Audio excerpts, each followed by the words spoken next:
Good morning, everyone. My name is Tista Kassergod, and I'm your host for these Fireside Chats with Leaders and Innovators. A chat with people who are making a difference in our community and have many significant accomplishments.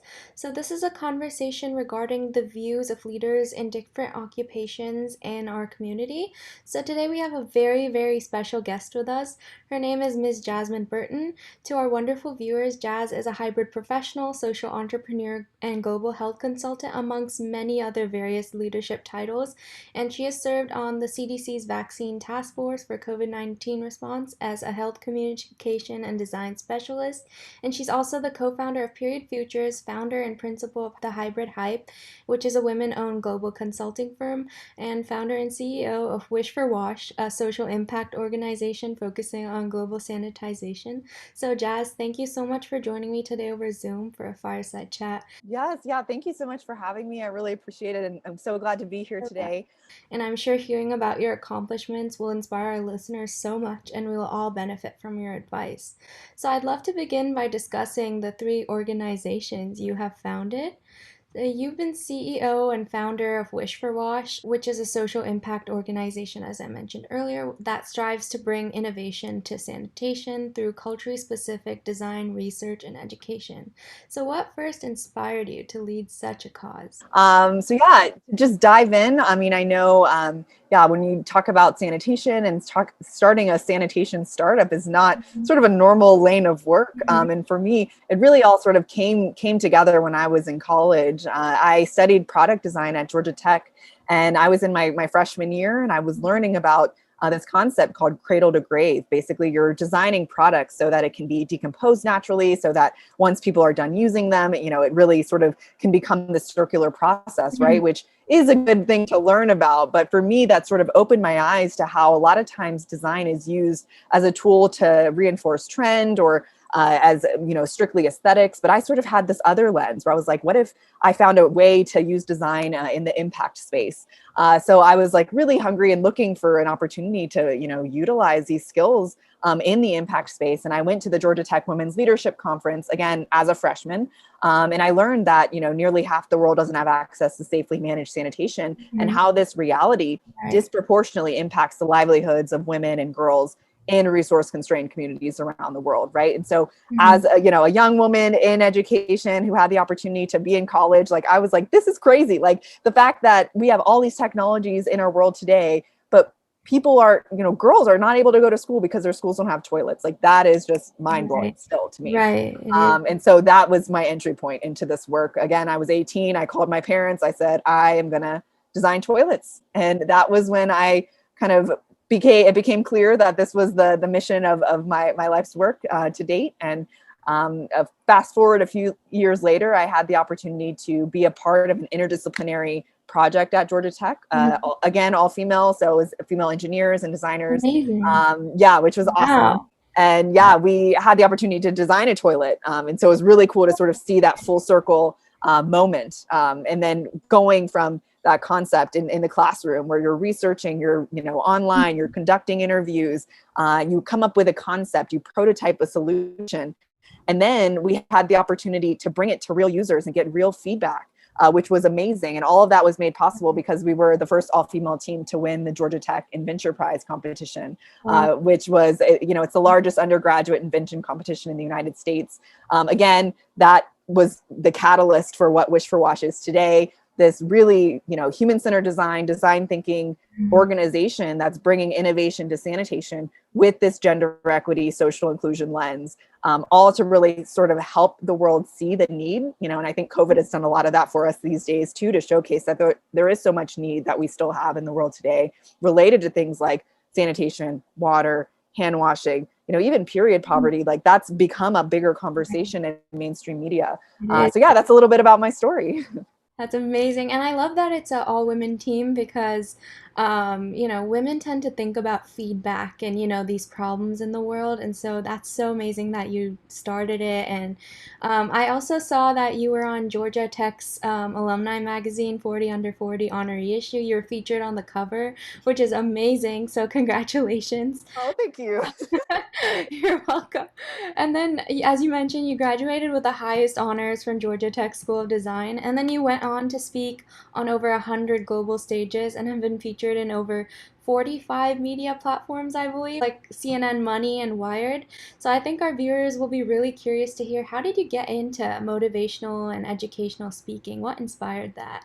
Yeah, and I would say it's very deeply connected to my story in Mhm. sanitation. And I think at large, when you find something that you're passionate about and that you see an opportunity to use the skills, the vision, the worldview, the life experiences that you have to help drive change in a way that impacts so many other people, you Right. sort Yeah. of see all these things, they start popping up for you. And I think, Mhm. I had the opportunity to be a part of that all-female senior design team, where we created and prototyped a solution that we then presented to the CDC, which was really awesome. But then when we had the chance to be on the Inventure Prize competition, they call it like the American Idol for nerds, where it's like this live TV. There's judges, and you like have your prototype and you're pitching. You have a 3-minute pitch, and so it forces you again to really have a really compelling case for why what you've created is a meaningful solution or innovation, why you should win the money, Mhm. why you should be able to go on to continue doing the work that you're doing. And so that on stage, that moment was really like the beginning of my public speaking journey. Being forced, we worked a lot with coaches, and I got a lot of really, really honestly harsh feedback where people were like, Jazz, we're not you. We don't see the problems. We don't have that same like hook to the passion that you do. So you have to compel us. Like you have to make the case for us in a way that resonates for folks that maybe they're business minded, maybe they're public health minded, maybe they're and recognizing that storytelling really resonates based off of knowing who your audience is, and Yeah. being able to like speak in a way that communicates and compels them to see sort of what you see. And so that was a really big challenge in my journey. Ultimately it paid off. It launched my public speaking career, but it also launched my sanitation entrepreneurship career. To date, I've continued to talk about things that are stigmatized and hard to, Right. a lot of people, it's uncomfortable talking about, your bathroom habits or toilets, um, talking about things like periods. Like it's not normal in a lot of conversations. So you have to use different mechanisms, either, empathy, you have to use, Mhm. humor, you have to use different tools to help connect people, to help people see that human experience so that it's not so uncomfortable and it makes it more, Relatable. the Okay. shared experience. Yeah. Yep. That's such an interesting way to put it, because I never thought about how you have to kind of cater to different people who are listening to you speak. Wow. I saw your speech on the 2019 Women Deliver Power stage. You were talking about like improving global health by focusing on gender equality and social inclusion. So you were also sharing your thoughts on like bringing innovation to sanitation. So what do you mean by like focusing on those two areas when you were talking about sanitation? Yeah. Yeah. So I mean, I think, honing back in on that stigma question or that stigma Mhm. piece, in so many cultures around the world, in the US, globally, there are deeply seated inequities when we're talking about gender, when we're talking about things like water, sanitation, and hygiene.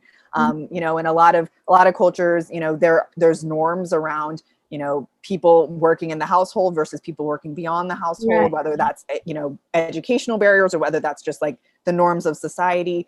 And when you think about things like, your water being contaminated, or not having access to, soap for hand washing, or Mhm. not having a clean toilet, the impact of a lot of that burden often falls on women because of a lot of these norms. And so when you see like the health impacts, and for me, I also have a degree in public health, and so for me that lens of how it disproportionately impacts the health, the physical health, when we're talking about infectious disease spread, and we're also talking about mental health, right? When we're talking about things like, if you live in a community where you don't have a toilet in your house, or there might not be an available safe public toilet, a lot of times women will wait until they have to, until it's nighttime to go to the bathroom because of shame, because of things like stigma related to menstruation and women's bodies in general. And that often leaves them vulnerable to things like abuse and attack. So Mhm. when you think about all these layers, there are just so many ways that we can amplify and include women's voices in the realities that they have, in the spaces that they're in the design of these systems, right? When we're talking about things like public toilets, if Yeah. you're in a community where safety is an issue, it's important that these public toilets have locks and lights, right? Like, it's not just necessarily about like getting like the physical toilet, which I think sometimes a lot of organizations are like, our main focus is the Yeah. toilet, but if the infrastructure around it doesn't cater to the realities on the ground, Mhm. then you're going to be having the unintended consequences that will disproportionately again impact women and girls.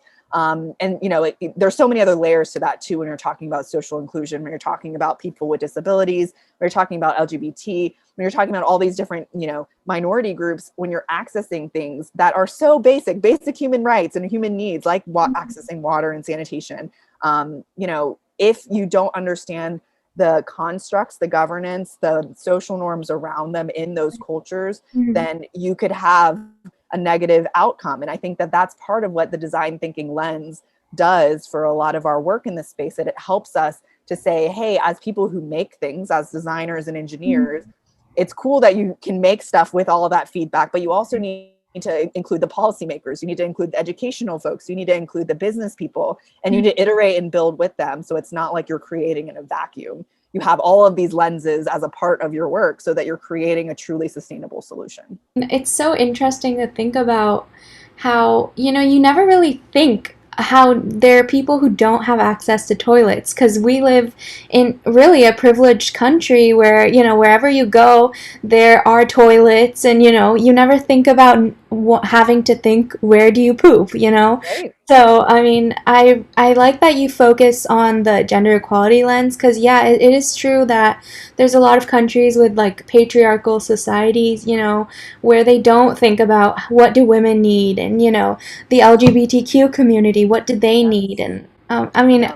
I never Yeah. really thought about how you can use design to think about it that way. Yeah. Yes, yeah, and I think again, it's such a powerful way of framing. I know right now we're in a time where a lot of industries and people and organizations are reevaluating their equity and inclusion Right. practices, which I think is so important. But when you're thinking about design and the power of design thinking, it is again really crucial to be intentional about how you Mhm. go about that, right? So recognizing that I am a mixed race woman of color, and when I'm in certain spaces, that grants me access to communicating, connecting with the folks that I'm working with. But in other cultures, I'm not received in that same way, and recognizing that, even though I'm a designer and I'm amped up about this work and I want to be a part of it, sometimes it makes more sense for me to pass the baton to my colleagues that might be from that culture or might have that nuance and understanding of how things work on the ground, and recognizing that that isn't considered a failure. Because I think sometimes people were like, oh my gosh, I didn't get to, I wasn't able to do that. But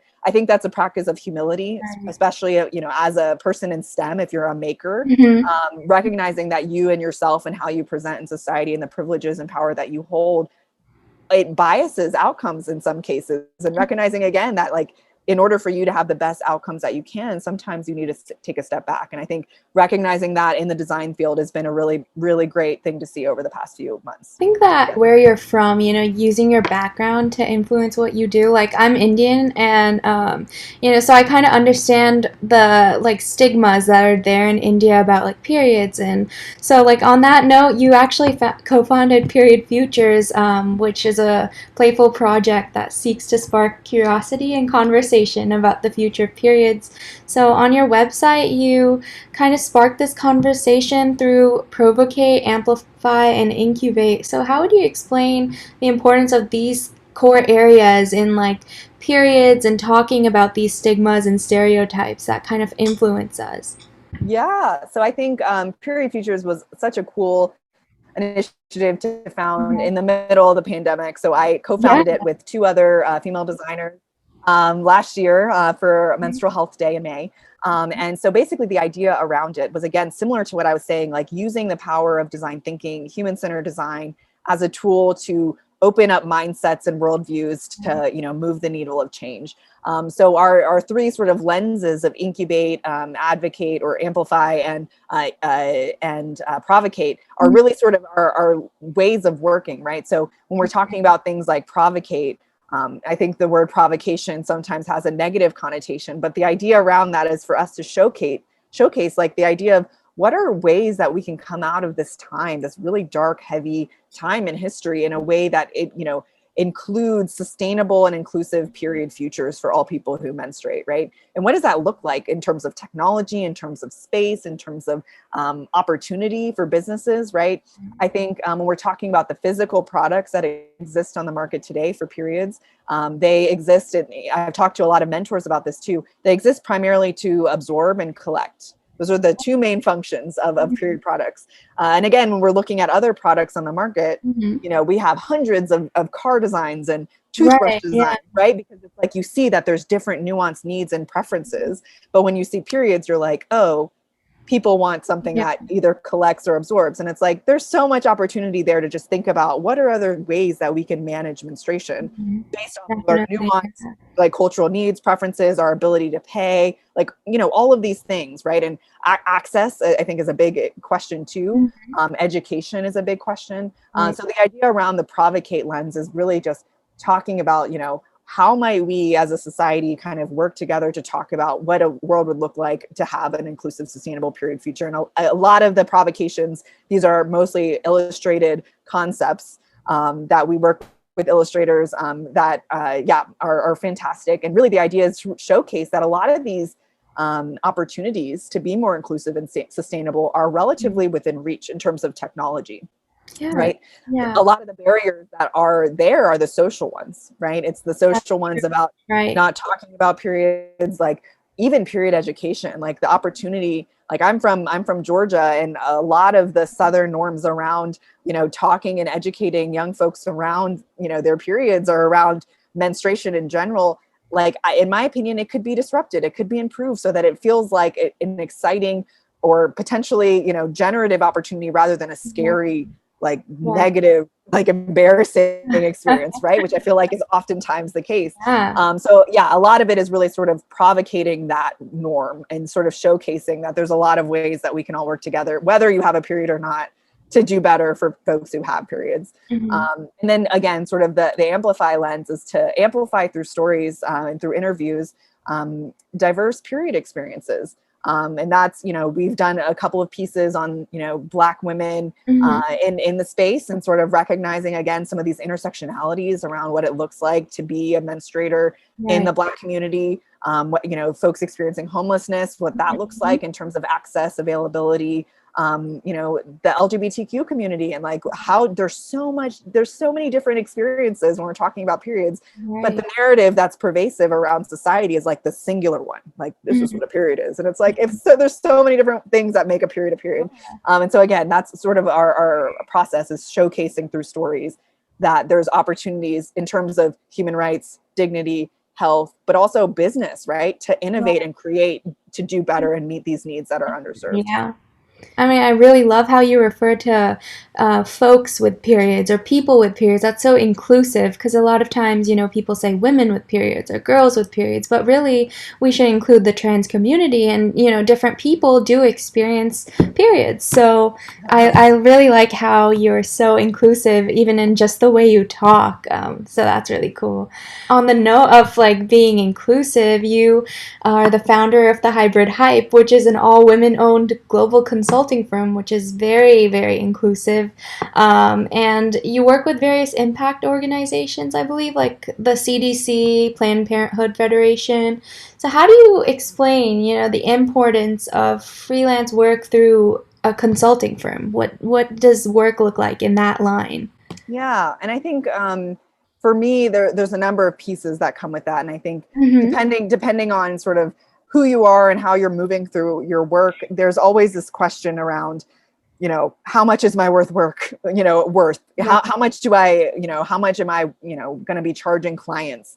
Should I be charging clients? Am I good enough to be charging clients? And I think, again, as, a relatively young professional that's moving through this work, it's been a challenge to be like, Mhm. At some point, and when you're doing enough graphic design freelance work, when you're doing enough communications freelance work, when you're doing public speaking, Mhm. at some point you're like, I'm offering something that is worth something, and I need to Right. recognize my own value and step into my own power. And I say this as I'm actively learning and doing that myself. So I'm not anyway like an expert in that. I'm still like very much on that journey. But I do think it's an important practice to surround yourself with people that remind you of that. Mhm. I had over a decade of freelance experience, some unpaid, some, marginally paid. And then over time, realizing that there was an opportunity for me to really celebrate not only the skills that I can bring to the impact Mhm. economy, but also recognizing that we're called the hybrid hype, kind of recognizing hybrid Right. professionalism, right? Like you don't have to just be a designer. You don't have to just be a public health practitioner or a business person. Like you can be all of them, and you can sort of be in a space where there's that flexibility in the way that you move through work. Okay. I'm a very big believer in the concept of maybe for some folks there is a dream job. There's a Yeah. job that once you get it, it sort of is your be all end all. For a lot of folks, they might think something is a dream job, and I say this, I have a lot of friends that have gone through burnout, and just as you're sort of Right. learning what you're passionate about and learning how to protect your passion, I think that is really important in your work. But I think sometimes people see a job and they're like, that's my dream job. And then when you get into it, it's really not. It's not Yeah, what you you don't have thought. the And passion you put anymore. all, yeah, and you put all this, like all your eggs in that basket. Yeah. And there's this like moment where you're like, wow, I'm really upset or I'm disheartened. And so what hybrid hype has done for me and just freelancing in general is something I'm a big advocate of. It gives you autonomy over your professional life. You can take short-term contracts. You can take long-term contracts. You can learn what you like and what you don't like without being married to this is the be-all end-all. I'm supposed to get everything from this. And I think for me that has made sure that I can continue building Wish for Wash. I can continue working on projects like Period Futures while also supporting myself, Right. financially. It also has given me flexibility to take on extra work so that when I need to, bootstrap. I've done a lot of bootstrapping for Wish for Wash so that, Mhm. as we were figuring out our mission, our identity, it was really important for me to not be feel like I need to take money from, anyone. Because again, when you're building an organization, sometimes you have to be intentional about who you take money from and their mission and values to Mhm. make sure that it aligns with yours. And it made more sense for me to find ways so that I could fund the work that we were doing as we were finding our voice so that we could find it organically rather than it being prescribed to us from funders. And that was just a choice I made. It's not necessarily right or wrong, but it was just something that I chose. And I think, again, as you're, if freelance work is something you're interested in, again, it gives you that autonomy. It gives you understanding of your taxes and recognizing like, what does it mean to be a small business owner? What does Right. it mean to, have all of these different clients, and how do you keep those relationships? Which again, I think permeates through all of society. I think these are all important skills to learn. And for me, it's been super crucial to learn it early on in my career so that as I'm building Wish for Wash, I already have these fundamental skills that I've built as an independent consultant through Hybrid Hype that I can apply to, the sanitation work, that I can apply to period work. So it makes it a little bit more streamlined for everything else I do.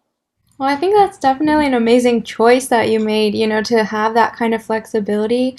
Because, I mean, what an amazing career already. Like, by the time somebody is, retiring, they haven't accomplished so much as you have, already. Like, I mean, it's just amazing. You had so many leadership positions, and I really appreciate that you knew you wanted to do something in freelance that gives you the flexibility to do, service and to incorporate your design into fixing global causes and things like that. I would love to talk about gender equality because I can tell that is a revolving theme in a lot of your work. So, as a feminist myself, I think the work you're doing is so important to the narrative of equality. So, why do you feel it is so important to break these stereotypes and negative connotations that surround feminism and gender inclusion? Yeah, I mean, I think yeah, there's so many pieces to that. I mean, I think there's the like actual output of your work. If you're moving, in line with gender equality and social inclusion, Mhm. like there's a way that you can show up in your day-to-day work and life that amplifies that showcases that makes you basically walk the walk, right? You Right. don't just have all the talking points, you sort of are Mhm. living your truth. And I think that that's so important across all things. And I think sometimes people are like, Jazz, like, I don't work in this type of work. Like I work in, private sector. I work in Yeah. like, a different type of organization that isn't like social good. And I think that you can still do social good even if that's not the nature of your job. And I think that that's so Definitely. important for everyone to keep in mind. Just again, like not necessarily the words or the titles of being a feminist or of being an intersectional leader, sort of whatever the terminology that you use, I think is important. But I think it's more important to show up, to advocate for others, to make space for other women, to amplify other women, to support one another, even if it's hard, right? Which that to me is like when you show your true colors, when it's like, hey, she got a promotion over you. Like, how are you going to react in that moment? And how, right? And like, how does that like be true to your values? Yeah. It's not something you have to be perfect in. Obviously, we're all like Yeah. learning and growing, but like that to me is sort of the journey that I would encourage folks to be on, is like, how do you show up in your day to day that's true to those values? I think too, like, owning your own truth. I spoke to this a little bit about like, if you are going to be a freelancer, if you do things like speaking or graphic design, a lot of people are going to be like, hey, just like, can you make a like logo for me? Can you like make a poster for me? And at some point, there's a moment where you're like, I can, but for a cost, right? And that Yeah. that, that Knowing your recognition. own value. Yes, Yeah. yes. And that's so important. Again, walking the walk, recognizing that like you as a woman in this space, like you have value, and at some point that value needs to be recognized and compensated for. And I think that to me is personally the hardest piece of it, just being like, am I good enough? Because again, combating imposter syndrome, combating like, am I actually, is this really what I'm worth? This feels like too much money. There's a lot of resources out there that I think, I would encourage people to lean into. But I think, again, like as you move into, college, your professional self, and as you change and grow in your career, it's just important to reflect back to that North Star of like, if you believe in gender equality, if you believe in social inclusion, like what are you doing in your day to day to live that truth? And again, it's iterative. It's a practice. It's something that you learn over time and you get better. But I think that to me is what it means to move in this space, is how do you show up every day, and how do you get better at doing that in a natural way that's authentic to yourself. Yeah. And that is staying true to your values. Yeah, and knowing your worth is so important, especially as a woman, because like I know that a lot of people, like there's a video where somebody writes an email to a coworker, and the coworker is a male, and it's so much more formal than they write it to a female. And so one question I always love to ask, going along with that, is what does feminism mean to you?